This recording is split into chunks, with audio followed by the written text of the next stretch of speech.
Welcome to the DMV's Vibe podcast. I'm Miss Pink, And I'm Fearless Swagger. and here we are, the last Sunday in November. I just want to say this year went by really fast. It really did. 2025 felt like a blur.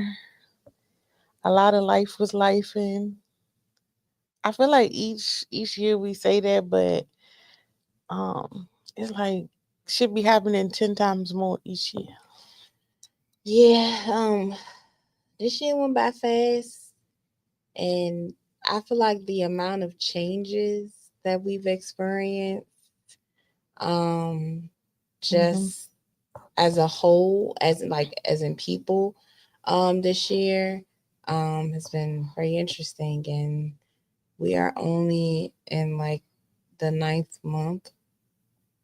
Is it the ninth month of this administration? I think they officially made 10 on the 20. Okay, 20 well, we're yeah, only in month 10, and it feels like a lifetime. right. And I honestly don't think this impeachment thing is He's gonna gonna work. die. That's the only possible solution at this Like, point. And it feels like if he died, it's like now we don't wish death on nobody, not wishing death on anybody. but I do feel like if that was to happen, one, the Simpsons ain't been wrong yet. Two, um, it's probably gonna be a celebration I type thing that happens, but I do also think that it's gonna evoke some other crazy things. I feel like when it goes on to glory, because the Somebody's reality of glory. the situation is it's not looking so good. Like, we all have had older people, elders in our family. You kind of know when it looks like when they start to slow down and stuff like that. And that man is really starting to slow down. And I feel like when that time comes, I think it's going to be interesting because people aren't going to he's not going to have the remembrance per se that people that he may think he is, and maybe people around him expect that he should have. Mm-hmm. I'm not saying like I'm about to get out in the streets and dance, because he is his kid's father. uh but it's just like the reality of the situation is, and I feel like that his minions are going to die down, because I don't think they actually like Jadisha. So shout out to one of my favorite content creators. So I don't think they like Jadisha as well. So it's gonna be interesting. It's gonna be interesting. Y'all know our brand usually doesn't cover politics, but the fact that it affects us individually, socially, emotionally, financially, I do think it's important for us to talk about it. And as we go into um, the season where you're going to start to see new candidates running for different seats, we definitely want y'all to pay attention. Like Mayor Bowser just announced that she's not running Good. again, and I know DC residents should be Y'all would ecstatic. think I lived in DC the way I. Ooh, don't get me DC started on residents Murray. should be ecstatic that she is not running again. But definitely do your research about candidates, what seats, what politicians are going to be up for not re-elections, because it's going to be important, especially for your local and state governments. Like, it starts there. Everybody thinks it starts with who is in The Senate and the president. Congress. No, it I'm starts telling y'all, it starts actual local. local level. Yeah, so please pay attention, as they're about to start campaigning real hard, real hard. Um, and I will say, don't fall for the antics and the gimmicks, because everybody's going to offer something that's going to be free and it's going to look good for the moment. Starting with them damn stimulus checks. I'm telling y'all right now. America has no money because they stole it. I just want y'all to know that while the money sounds good, $2,000 can be gone in the blink of an eye, and it's not going to help you long term. The fact that everyone is getting excited about it is like Do y'all remember last time we got them 3 stimulus checks? They got their money back in blood. They did. But that's why I'm being taxed to death. They got that money back in blood. And the cost, we can't afford for the cost of living to keep going up. And our finances are not moving anywhere. So while it may sound good temporarily, I want y'all to let go of that broke mindset, please, and think that $2,000 is going to help generate something long term. Because only thing it's going to do is raise the cost of everything else out here. We not getting it because America don't got it. Thank you for coming to my TED Talk. Yeah. Now, as we prepare to go into our final episode of the season, which we are shooting live on Saturday, yes, December the 6th. Purchase those tickets. Get your tickets immediately. No, but we do have slots open for vendors as well. So you can come be a vendor. This show, we didn't even stop the last show from it just being women. Our panel was just women, but our men's panel, this show is open for anybody. I'm not saying that you can't come just because you're a female. We want the ladies in the building because we got questions. Mm-hmm. And so in the sense of us having questions, we're going to go ahead and just kind of go over things that we talked about on our women's panel. If you didn't watch that show, shame on you. It was in 2 parts, and shame on you. It was a good show, guys. It was an amazing show. We spanned across 4 different decades. And again, shout out to our women's panel because we had such an amazing and emotional conversation in here, and it was great for everyone to be vulnerable with us and with you all, the audience. So we're hoping that our men's panel shows up and shows out on Saturday. We have some amazing people that are going to be joining us, and I look forward to the conversation. Mm-hmm.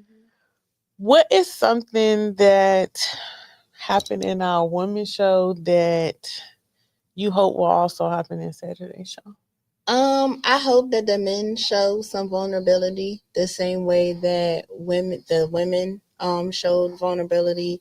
I hope that to take away some jewels and some gems the same way I did from the women's panel.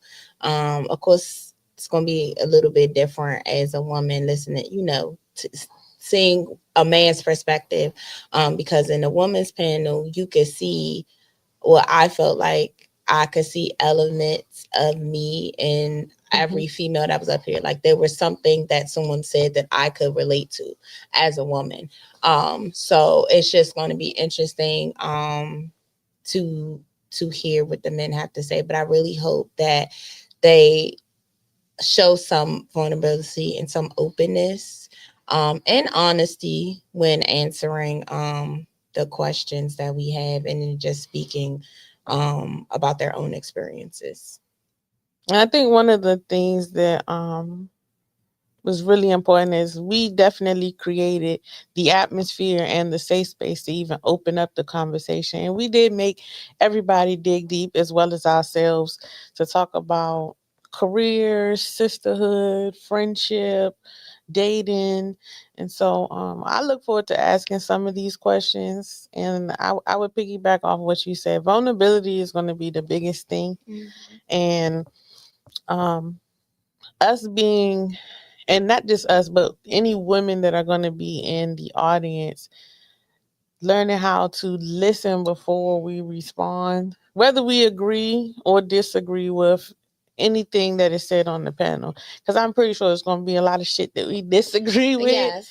But it's going to be like listening and hearing them out, hearing other perspectives. I think sometimes unconsciously as women, when a man is talking and we disagree, we're already planning for how we're going to respond. Yes, we listen to respond and we don't listen to understand. And so I think, and that is something that I am actively working on myself with men, though. Like it's only a man thing. Sorry, guys. But yes, just listening to actually comprehend, to understand versus just listening to response. So just keeping that in mind. So I will say our men's panel is going to be a little bit different. We are not going to start with 20s for our men. However, I do hope we have some younger men in the audience, whether they be teens or not. We are going to open up for teens to come. I'm not saying we want no toddlers in the audience, because I as would y'all say know, high school, like high school age. we did have some spirits, in the room. And when I say spirits, I do mean drinks. So for our men's panel, what is some of the questions that you want to tackle with them, or questions that you may have individually? I never really thought about that. Only because we are typically very organic, and I know we have a whole plan, guys.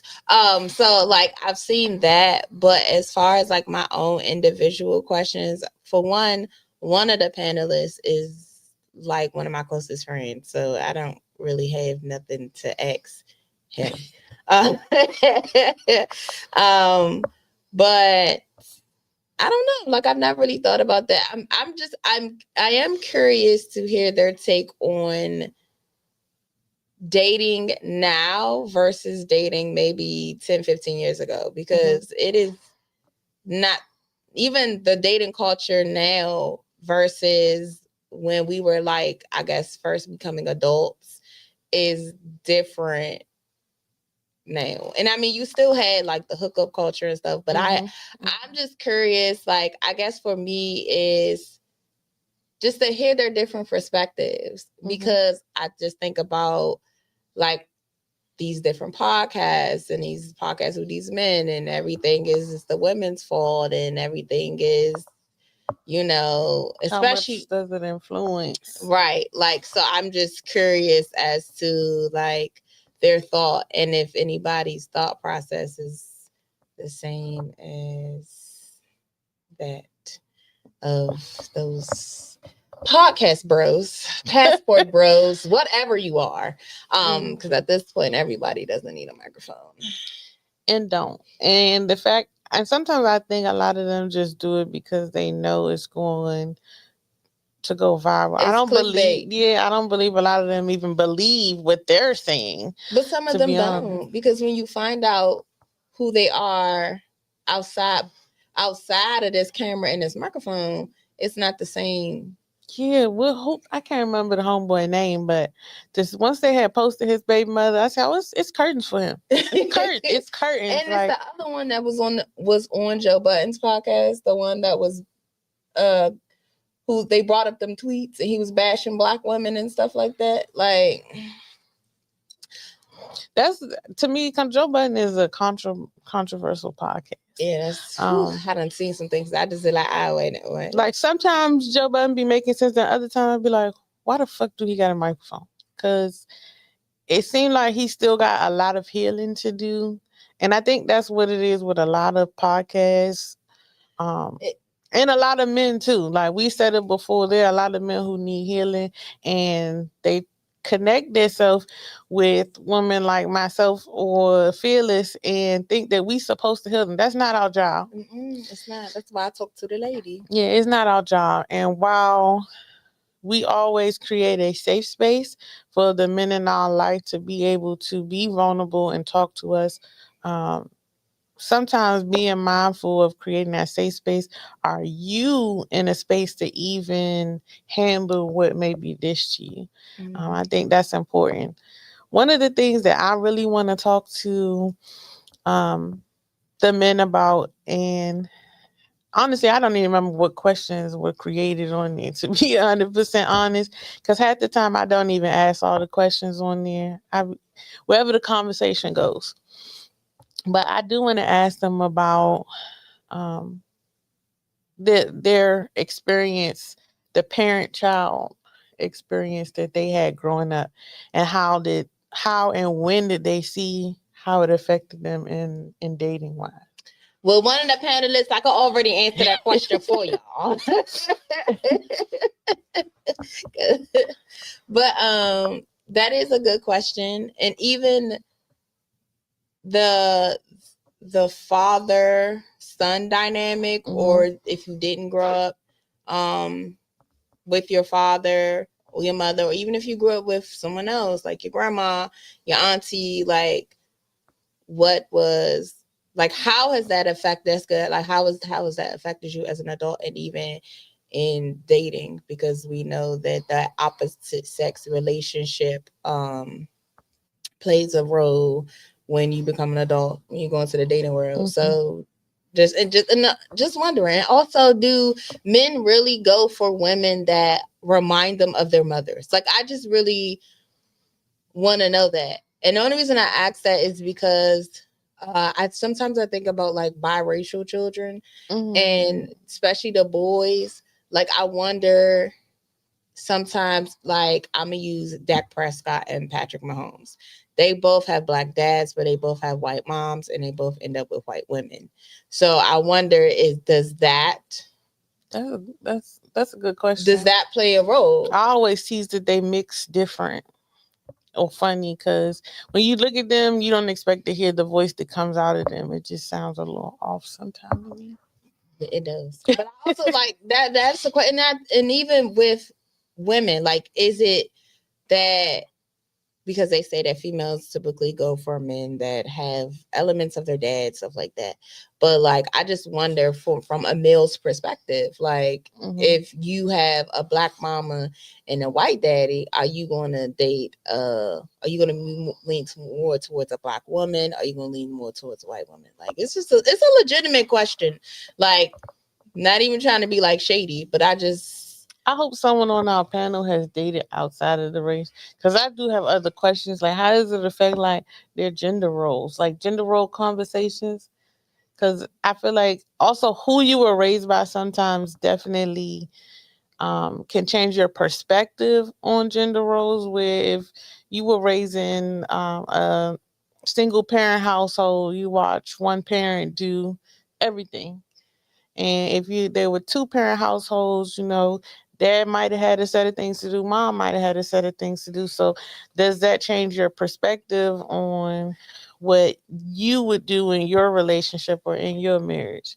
I know for me personally, because I was raised by a single parent, but I had my dad and my stepmom in one household, and then I had grandparents who I've always said were great examples. Though I don't take everything from their relationship, I was able to see, okay, this is something that I would want in my marriage and my relationship.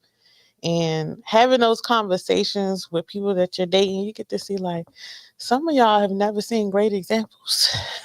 that's true. Some of them have never seen anybody around them be properly loved in a romantic relationship. Because like, you can grow up in a family, and like your family feels like it's love because it's your family, but as far as when it comes to like that date and relationship stuff, you could see where sometimes people be in relationships that were just not they never saw a healthy relationship. So that's also another good question that I would want to know is, do they feel like they were trained to be, I don't want to say trained, but taught to be husbands or taught to be husband material? And the reason why I've always been curious about this, and I've had these conversations, especially amongst the church, about how growing up in the church with women, they're always preaching to us to be a wife. We have to prepare ourselves to be a wife. We have to do all these things for our husband, and our husband this and our wifely duties this. But I feel like they really don't teach or train men to be husbands, because they put so much emphasis on the woman becoming a wife. But we can only become a wife if we have a man who asks us to be a wife. So I think, yeah, those conversations about qualities and what to look for. How do I know that, you know, because what a lot of people don't understand, especially if you grew up in the church and as a Southern Baptist family, like you are taught. They always teach the women in those situations to, well, you got to dress like this. Your dress had to be down past your knees, but you don't see a lot of, okay, how do I know that just because this man is in church or going to church, how do I know that that's the right person? And baby, let me tell you something. It can get hectic in the church. As somebody who has tried to date somebody in the church, I ain't gonna tell y'all what church because it ain't my business. That was rough. And because when you found out, like, do we listen to what messages are you listening to on Sunday? Because the way people interpret stuff, this, great. I don't think the Lord. I don't feel like this is Christ-like. And I'm trying to tell you, like, and this is no funny. I've had these conversations with other women in the church. I've had these conversations with women in ministry in the church that are single, and they have said some of the worst men that they have ever come across were the ones that go to church, the ones that are sitting in church every Sunday, and they have said that he has been worse than the average Joe Blow that doesn't go to church. So it's really sad. So when they tell y'all to go find a man in church, baby, what I tell y'all, testing people. You better talk to the Lord. But you better ask for all the signs. I do think that, to be 100% honest, like, I know my church has it. They have what they call the singles ministry. We don't have one.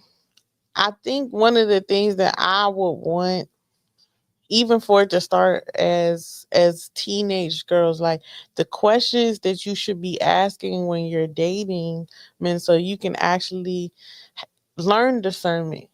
And those are, we gonna ask them, these men, the questions that we should ask, because I feel like that so it makes me think of Steve Harvey. I don't know who died and made him the chief love officer, but I don't think nobody speak for all black families or something. Because his relationship dating advice be asked, and y'all just be eating it up every time. So it makes me think of, act like a lady, think like a man. Like, none of that stuff worked. And it really was kind of like, yeah, you say this to get this, but in reality, it became performative. Meaning that like in the movie, the men read the book, so they started to see, oh, this is why she's asking me this, so let me just give her these answers. So you're still not meeting the real them, you're meeting their representative. So like, I just want to ask them questions like, what should we ask?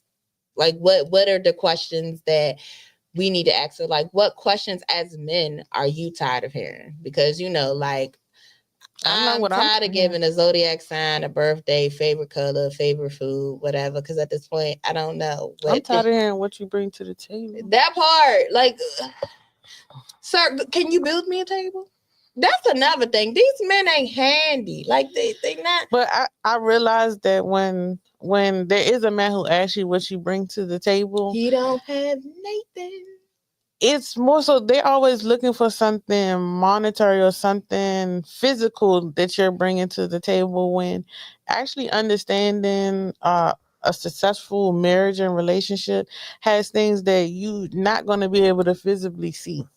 Like, it's about character, personality, how women use their resources to help you, because everybody comes into a relationship with resources. How you use them, we all come with weaknesses and strengths, and so I think that's the most important part that I've learned about dating is, I want to find somebody who's stronger in areas that I'm weak in, because that way I'm learning something in the relationship, and I hope that they're able to learn something from me. I don't want to be in a relationship where everything is one-sided. Nobody should want to be in a relationship where it's all one-sided, or they're solely relying on their partner or their spouse. And I really do not like the question, what do you bring to the table? Because for one, I and it's just me personally, like I'm never gonna ask for a man nothing that I can't provide for myself. Mm-hmm. So in other words, I'm not gonna ask you for anything. And what I want from a man, and I have said this before, I've said this to anybody that I've uh was talking to, dating, like I don't want nothing monetary from you. Like I just want your money, not your money, your time, your attention, like stuff like that.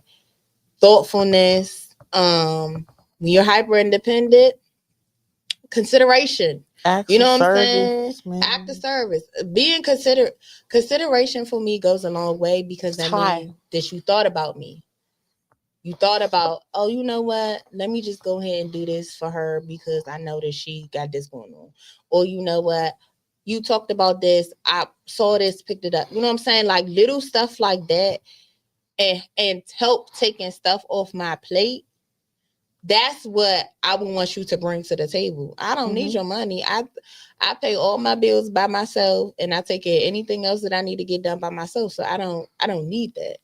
And so I'm just curious as to, from a man's perspective, Mm-hmm. when y'all ask that, are y'all asking, is everybody always asking about the monetary part, stuff like that, or is there certain qualities and traits that you look for in a woman that you would want her to bring to the table outside of that? Yeah, I think that's consideration is a big thing. Like you can be kind and still be inconsiderate. Mm-hmm. Um, in every aspect of thinking how it may affect the other person. That's just so high on my list because people do things and don't think about repercussions. And then another big thing is honesty. So we all talking, we all walk around saying we want honesty. I think a lot of people haven't learned that with giving honesty and to another person is you can't tell them how to respond. I just had that conversation You last can't week. tell someone how to respond to the honesty.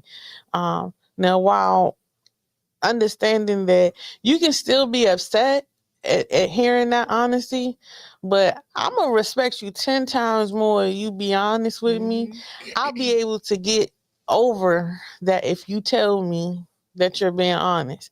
Now, if you tell me that you done did something and it didn't happen multiple times, I ain't saying I'm gonna get over it and we still gonna be wrong. That is not what that means. It means that I respect you for telling me and me not finding out another way.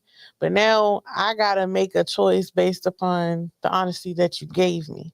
And that's really what women ask for is like, be honest with us so we can make an informed decision. It doesn't mean that you was being honest and we just gonna be like, all right, we'll get over it. We gonna stay. That is not what that means. And y'all have to be realistic with certain things because if a woman comes to a man and be honest, well, it's the end of the world for some of y'all. Some of y'all just tapped out, and in a lot of situations, I feel like control how you respond to things. Like, Um, so last week, what was the week before last? I had a guy tell me, he was like, women talking about they love honesty, but they hate hearing the truth. And I'm so tired of that narrative because I've been hearing that forever and a day. And it goes back to what Pink said. It's not that we hate to hear the truth, but my biggest thing is, if you lie to me, then I have to find out. Then I gotta pull the truth out you. Now I'm done because it's nothing left. It's nothing left to talk about. It's nothing left to be said. You know what I'm saying? The thing is, and I tell people this all the time, you are not responsible for how people respond to you because you're not. You're not. You are allowed to express yourself. You can give people the honesty. You can say what it needs to be said. Also, watch you be mindful of your delivery because sometimes people be like, "Oh, that's just how I talk." No, you can curtail that. You can fix that. Be mindful of that. Not today, Satan. Um, so be mindful of your delivery. But don't say that people don't like that women don't like honesty when we definitely do. It's just a matter. What is that? Hold on, y'all. Technical difficulties. What just happened? Oh,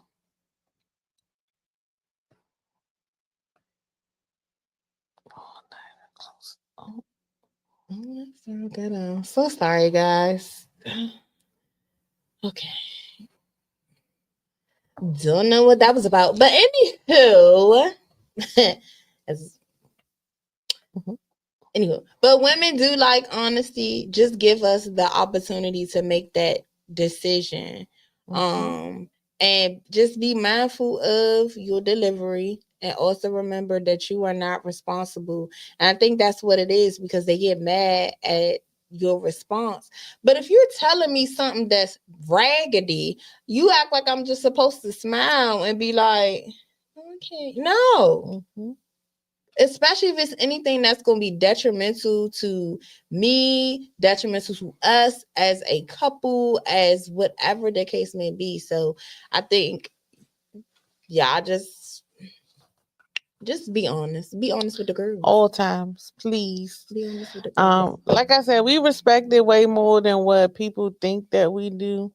So it is very unnecessary to try to repeat the narrative of y'all say y'all want honesty, but y'all don't like it for real. Maybe you dealt with someone who didn't understand how that works. But you also, on the other hand, have to understand with any type of news that is given, um, people are entitled to respond however they feel. Just because you thank you for being honest, but understand that every response, everything that for every action there's a reaction, and so y'all just truly have to understand that going forward.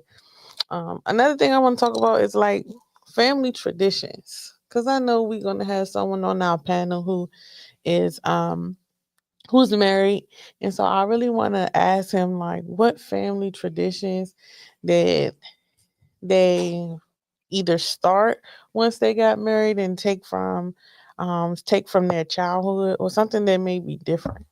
Because I think with a lot of family traditions, especially if you date outside of your race or religion, or right outside of your religion, how does that compromise work? I had a conversation with my dad and asked him if he ever dated outside his race, or someone who believed in a different religion. And while he couldn't answer certain questions because they never made it to a certain point in their relationship, I think that brings up another question for our panel. Like I've even had someone ask me, would I convert to another religion?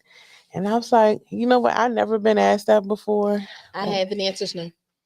Um, I don't know. To be honest, I feel like probably not. But would I learn more about what their religion is? Yes. Like I'm not closed off to learning, but it doesn't mean that I will fully convert. Especially, I think Muslim is something that I don't foresee myself. Yeah, I was being asked a about Muslim. that, and I just was like, I just that ain't really where I'm at. And nothing against them. Like I learned a lot of interesting things. Even how they view women.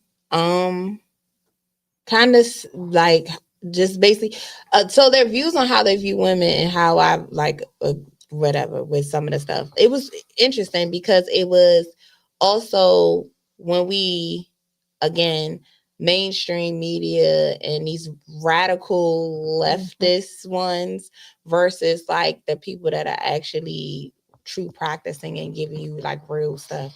Because just like in any type of religion, you have different subgroups within that same, like, Christianity is the number one practice religion in this whole entire world, but there's multiple denominations. And so you see the same thing with those who are Muslim or who are a part of Islam. Like there's different I don't really think they're called denominations, but it's like different. I don't know the I group. say different branches. Yeah, different branches, sanctions, like it's different. It's levels to it. Mm. Because people still within, just like with any other religion, people still have their different beliefs and different practices.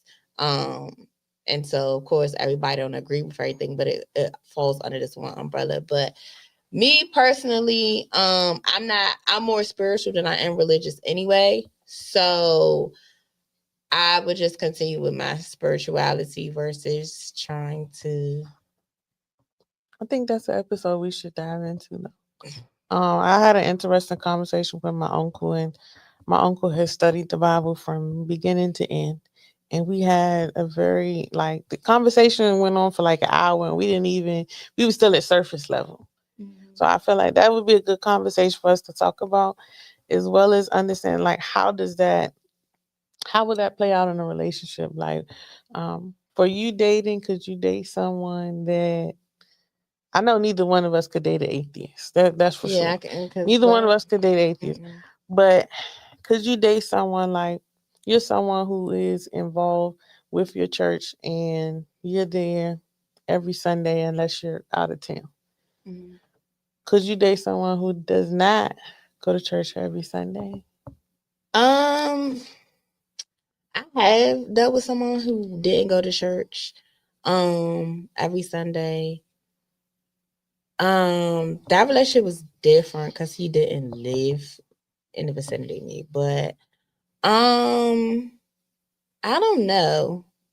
For me, because even with that particular person listening to his conversation, you did some church hurt there because it's, and I'm not even mad because we see what's been going on, what's been sensationalized on social media about how the church just want nothing but money, things like that.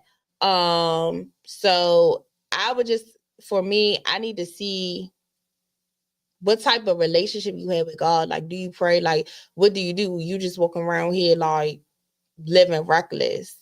Um, so I don't know. I can't really say yes. I really can't say no. I just know for me, like dealing with someone who has a different religious belief as you, because I have, it's a struggle because there are things that I am excited about or have gotten excited about just in my own journey, and they don't understand.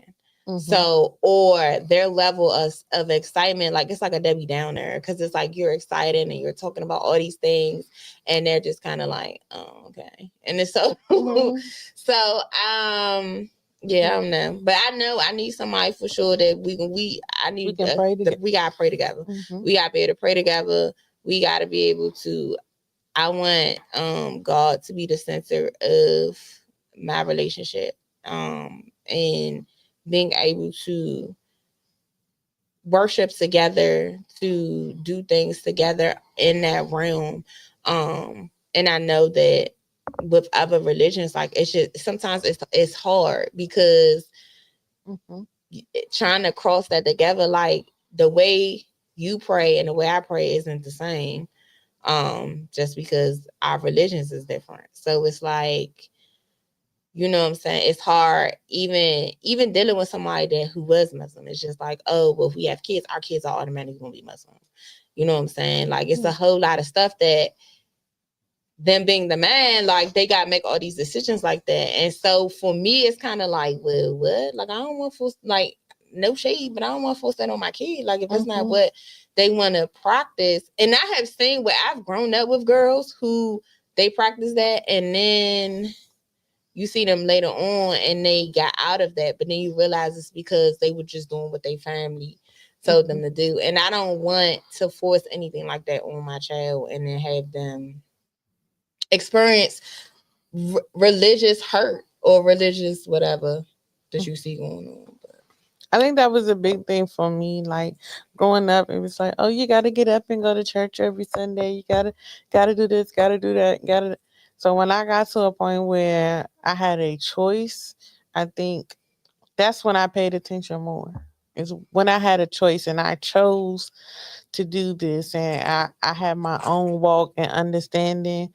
Um, it made it easier for me.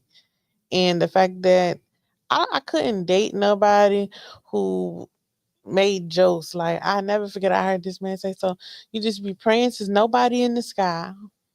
And I was just looking at him like, because you don't believe, I don't feel like it's okay to talk down about Yes, any like what don't be somebody else believe in. insensitive, because even though I may not believe what you believe, like I'm not gonna sit up there and make jokes about your religion because that's your belief. So still be like be don't be insensitive to That's the people's. reason why I couldn't date atheists. Like, I just feel like that energy is just it, then, and understanding that just because you don't, I understand. I've done met atheists. It didn't make them a bad person. I just think that their perspective and how they looked at things that happened in their life, there was it was a reason why they no longer believed in God. But Mhm. why would God allow this to happen and allow that to happen? Um, Asking those questions, you have to go on your own journey to figure out the answers to those questions. Um, Mhm. We and also make choices. So mhm. A lot of and some of the things that we go through are based upon our own our choices, own and choices. so I think a lot of people kind of get that conscrewed. But you brought up a good thing about regardless of what religion someone is in, the man is generally the person who makes all the decisions, and so that goes into my next question about leadership. Mhm. Um, Leadership from a man, I think, when someone asks a woman that, we I feel like we have more sound answers that make sense as opposed to um, some of the men in our generation that I've heard talk about leadership. But I also think that when it comes to Black America, we are matriarchal. We are not patriarchal. As much as y'all want to be, you are not. Because at the end of the day, yes, the man is the head, and I stand on this. I say this all the time. But the woman is the neck. She's the neck. And everything. She the central nervous system of that whole house. Mm-hmm. And so, yes, the man, he comes in, he's stern, he's firm, whatever the case may be, he ultimately will make the decision. But if as a healthy balance, he gonna go to his wife, he gonna go to his woman. They gonna talk that out first. And if Mm-hmm. she's listening and she hear that, she's gonna turn or sway it. So yes, he the head, but she that neck. I And she will. can turn him and be, hey babe, no, let's look at it from this. Think about this, that, and the third. So I think when we talk about leadership, I think some of these men don't know how to lead because they never seen it. They've never seen it, and they think leadership means control. Leadership is, oh, I got the money. You know what I'm saying? Or I got the dick, so I make the rules. Like that's really what some of these men have this thought process with, and it's just like no. And I think that's some of the disconnect we see nowadays in dating, because you have when people are always like, well, how come we don't see merges like Big Mama and whatever the case may be? Because we've had more opportunities than Big Mama had. Mm-hmm. Because think about it, back in the day, getting married was like big, like, oh my God, you getting married, y'all going off. You know, this man asking for your hand, this man is going to take care of you, things like that. Because think about this. Paul, some of them had multiple families across town, Man, but guess what? They took care of each and every household that they dealt with. Y'all new joints don't do that. Y'all just y'all create barely a take care of the one kid. create a bunch of broken homes. And then the women, again, women have to work harder to get certain things. But I just feel like when it comes to um when we talk about why things aren't the way they were then versus now, it's because women, we don't have to stay around. we really got options. And when I'm talking about options, I'm not talking about other men. Like, we have options to get up, to go get a job, to start businesses, banking. Like, we have all the opportunities that mama didn't have. Mm-hmm. And I sometimes I always wonder, like, I wish I could talk to an older woman who just stayed with Murray, whatever, had a whole bunch of kids. And I wonder, like, would she have done life the same way if she had the same opportunities that we had? That's a good question. It's a great question.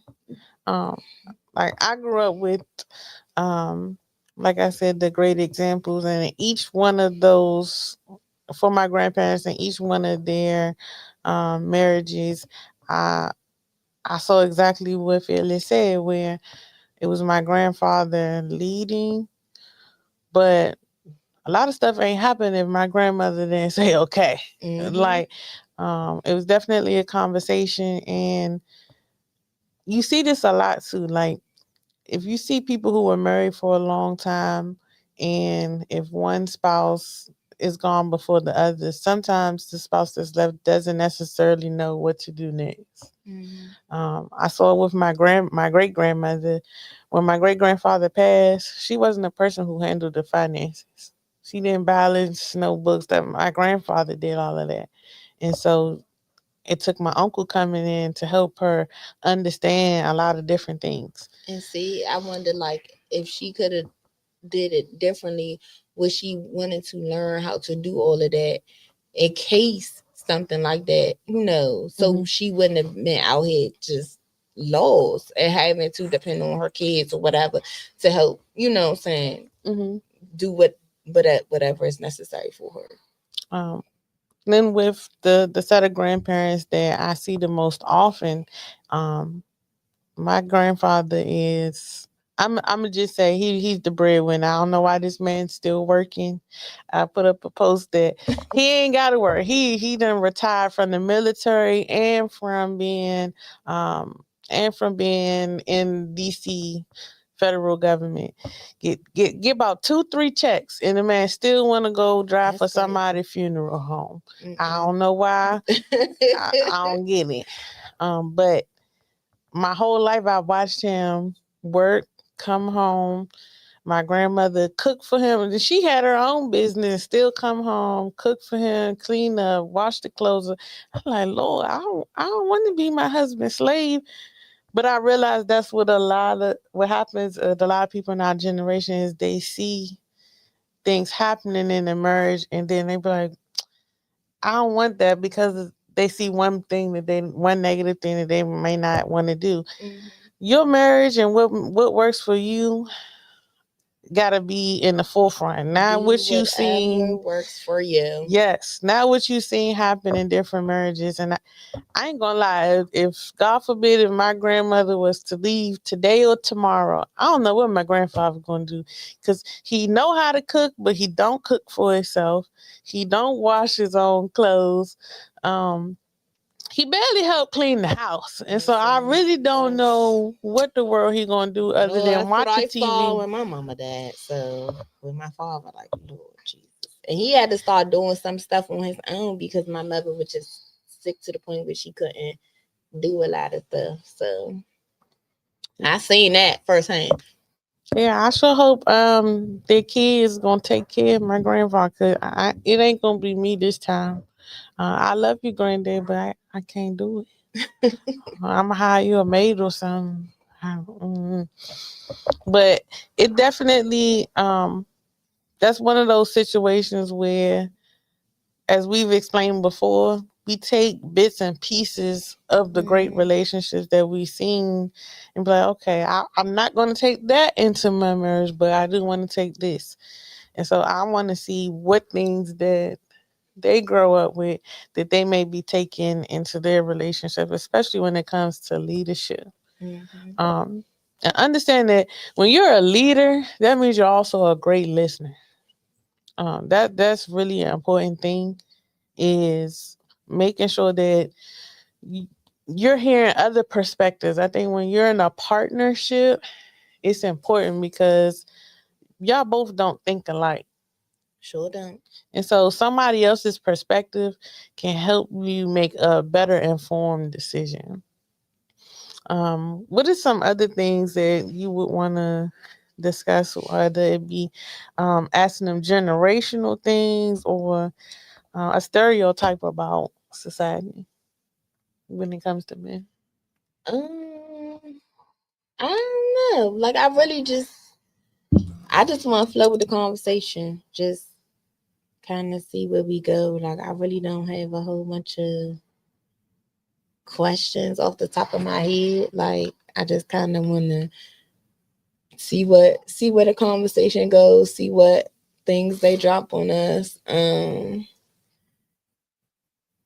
Yeah, that's pretty much it. I just want to see what it look like. Like what's I do want to ask if they was told to what we see with a lot of people telling boys like don't cry, don't cry. man I'm up. pretty sure they was. And so how does that change for them over time? I think that's gonna be a big question. Um, all in all, I'm really excited, and I hope ladies Yes, come out ladies, to this come show. so y'all can ask y'all questions. Yes, ask y'all questions. Um, I know it's gonna be some funny questions in the audience too. One of our panel members is a comedian, so I hope he can dial it back and be serious for the questions. Um, but I am looking forward to this panel and doing this show. Our season finale. Our season finale. We hope y'all had a happy Thanksgiving. Yes. Throw them leftovers out tomorrow at 5 p.m. CLB. CLB, baby. 5 tomorrow. Yeah, I seen somebody else post that today. The crazy part is, I think I didn't really eat that much for Thanksgiving, and I went out of town, but it's not the same. Like I used to be excited to go to my grandmother's house for Thanksgiving, but she don't really cook like that no more. Yeah, I had pizza on Friday, so everything is a blur right now. Like y'all, I really feel like I'm running on fumes. I don't think I want to drive that far no more. That's my problem. I just want to get on the plane and get there. Get there. Anything past Greensboro, it should be a no. Greensboro is far. Right, in Greensboro, right now, 6 hours is really my limit of being in the car. Any drive past 3 hours, I got to spend the night. So don't ask me to go nowhere that's past 3 hours unless we're gonna spend the night. And if we except didn't, for New York, I could take a day trip there, but down south, them country miles and them city miles do not feel the same at all. And if we didn't have a show today, y'all, I would probably be on the road coming home right now, cause we didn't get there till Thursday, 4:00 in the morning, and we was back home last night before midnight, and I just that's too much time in the car. And I gotta go back to work tomorrow. That is so ghetto. It is ghetto. I don't know. This year, I just been over everything and everybody. When they say the older you get, the more you don't give a fuck. Literally said that. I don't know what it was, but I woke up on my birthday just not giving not a one. And my friend was like, "Wait till you turn 40." I said, "God, because it's bad now." Right. That's the fucked up part. Listen, I don't know how many fucks. I mean, I already don't got no fucks. I don't really have none left to give. My patience is running thin. I don't like a lot of noise. I don't like unnecessary lights. It's a lot of stuff now. I just like, like when I tell y'all Friday, I stayed in the house all day and did absolutely nothing. I stayed in the house and did absolutely nothing. When this winter break comes around, for about 3 days, I'm not doing nothing. I don't want to do nothing. Okay, nothing. When y'all think people calling out of work because they got stuff to do, nope, I'm calling out because I don't want to do. I literally have called out of work and stayed in bed all day before. Oh yeah, I'm famous for doing that. Like this is my time of year from fall to the end of the year. I know my dad be so mad. He'd be like, Kendra, how much leave do you have left? Why? Why does it matter how much? He'd be like, but you can carry over this, sir. Carrying over all them hours is not necessary for me. Having 2,400 hours of PTO is not a flex. It's not. That means that you are at work way too much. Because let me tell you something. I will be taking off a few days in December, even though we only got 3 weeks. But these 3 weeks gonna be a long 3 weeks because your kids don't know how to act. I couldn't believe my dad told me that. Like, you was proud to have use or lose time. I don't need that. I don't ever want to be in a status that's use or lose unless they're gonna pay it out to me. Pay it out. Yeah, I'm sorry. I want the money. Having 6 months worth of leave at a job is not a flex. Like, my principal was like, "Yeah, I could probably take off for a whole school year." What, sir? That is not the. That means go home. That is not the flex that you think it is. Mm-hmm. Yeah. Fellas, we can't wait to have y'all on Saturday for our panel. So looking forward to this season closer. Yes. We will be taking a nice break to be with our family. I can't even say enjoy the season because I hate being cold. But that's part of the reason why we is taking off. Because we're going to be in the coziness of our quiet homes. But we are looking forward to the season closer. Join us in the discussion. Get your tickets. I'm gonna post the link. The link is already on our social media platform for Instagram. So make sure that y'all like, share, subscribe, get a ticket, be in the building. If you're a vendor or interested in being a sponsor for the show, reach out to us. Or if you want to be a sponsor just for the show overall, contact one of us or the podcast page. We are definitely looking for sponsors. Yes. I know we always talk about mental health. And so I do want to say in this season that we're in where it tends to be a hard time, especially when it comes to grief in this season. Take your time. Take it one day at a time. Mm-hmm. It's I hate this season, not just because of grief and losing people, but because the sun goes down too damn early. Yeah, man. Sun going down. I'm ready to go to bed. Yes, and a lot of people experience seasonal depression, and so find small things to make you happy. Self-care, take care of you so that you can be there for others and show up for yourself. Hope you had a great Thanksgiving. Don't overwork yourself in this last month of the year. Prepare for whatever it's hard to prepare for what you don't know, but as y'all saying, this administration is full of surprises. Surprise, surprise. Surprise, surprise. And don't let things that you don't have control over stress you out. Mm-hmm. So I just want to say I love y'all. And I'm gonna kick it to Phyllis. So my words of wisdom is kind of like similar to what Pink said, but this one is specifically for all of you all that have educators as friends. When Christmas break rolls around, please don't take it personally that we don't want to do nothing. So I think I mentioned this before, but when I went to Taraji P. Henson's mental health wellness conference, what I learned is that our body's central nervous system does not fully relax until about day 3 of being off from work. Okay. So this shit, right. So meaning that we are finally relaxed. No need to go back into this environment tomorrow. But so please understand that when your friends, your teacher friends, when we like, you know what, we don't feel like it. You know what I'm saying? Catch me in like 3 days because we get 2 full weeks this year for break, which I'm so grateful for. But just extend us some grace, y'all, because for real, this school year has been really, really exhausting. And we are literally just in December. So that means we've only been in school for 4 months. not even a full 4 months. And it's really has been mentally and emotionally taxing. Like, I don't think I really talked to anybody on Friday. Because, I mean, my family's my family. So after Thanksgiving, like, I really didn't. Like, I literally stayed in the bed all day. I did absolutely nothing. And it's just like, work is demanding. And then I know I'm busy outside of that. I don't even know how I be doing the stuff that I do. But I just want to say to people out there who have friends who are educators, like, please just understand, like, we really are tired. And I know that some of y'all see the videos on TikTok and the videos on Instagram and Facebook. But, like, y'all, this is real. It's a real crisis going on in America right now in education.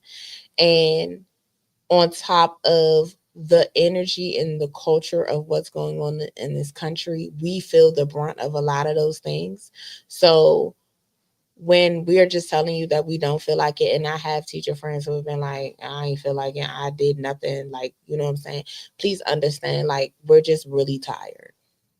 And so that is our way to just kind of chill out for a moment. Like, I have been anxious about going back to work since yesterday. I should not feel that way.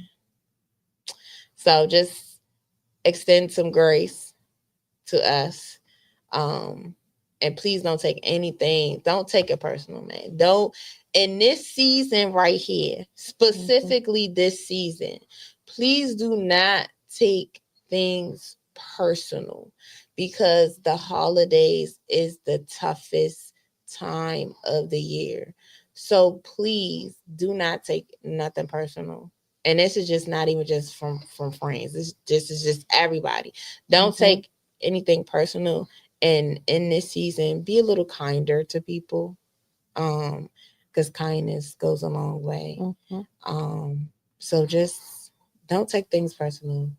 Please understand. Allow people to rest, because we need it mentally, spiritually, emotionally. Allow the people to take those rests. That's why I'm actually looking forward to our break from the podcast, because Sundays is my busiest day. So I just want to rest. So, with that being said, love you guys. Hope you guys had an amazing holiday. I hope we are in the end. We at the end of 2025, y'all. We got 31 days till we are screaming Happy New Year. So make the best of your last 31 days in 2025. Y'all heard what she said though? Happy New Year. Happy New Year. Year. Okay. Not yours. There's no S. But that's all I got for y'all. Love y'all. Remember to live fearless. If someone wants to donate to your classroom, how can they do that? If you want to donate to my classroom, you could just DM me or send me a message, and I'll send you my cash app. And then I do have an Amazon wish list that is still available. I can post the link again on my personal page. Also, right now, our 7th graders need books. They're reading. Oh my God, I'm just having a brain fart. Can't think of the name of the book right now, and I can see the post in my head. But Warriors Don't Cry. Thank you. So they're reading Warriors Don't Cry. They don't have enough books right now for classroom copies for the 3 7th grade classes. So if anybody wants to donate money or donate some books, please definitely hit me up on my IG page. Or on the podcast IG page. I really don't use Facebook for podcasts and stuff too much. So you won't be able to find me on there. But yeah, if you definitely hit me on my Instagram, for sure, definitely help our 7th grade babies be able to read this amazing book. And I will repost my Amazon wish list again. And thank y'all for tuning in. We wish y'all happy holidays, and we see y'all later. See y'all.